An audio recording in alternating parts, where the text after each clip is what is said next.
Hi, I'm Pastor Edward Cryer here at Unity Baptist Church, 10480 Kinsman Road.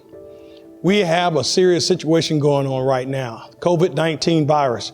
We can't get together because of the governor's decree that we shouldn't worship in this place because no one is able to touch one another. We have social distancing going on, masks, gloves, all of these things keep us from coming to the house of God. So what's the problem? What's the solution? What's the cure?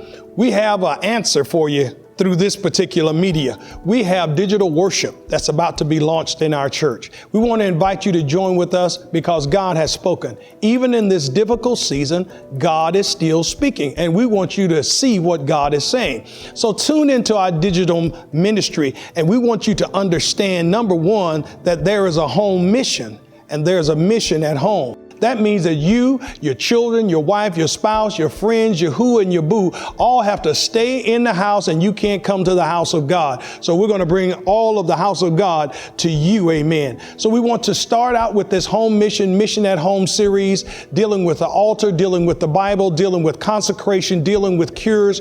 But we need you to be with us. You can join with us by unitymbc.net. You can come by Facebook or YouTube. We understand that you need the Word of God. It is the foundation of everything that moves our lives towards God. So won't you join with us, 10480 Kinsman Road, but you can do it via digital worship. Amen. We are moving from sin to salvation to service. We're still the little church on the hill, doing God's will. We love you. God loves you. And we look to, amen, be able to have you to share with us very soon. God bless you.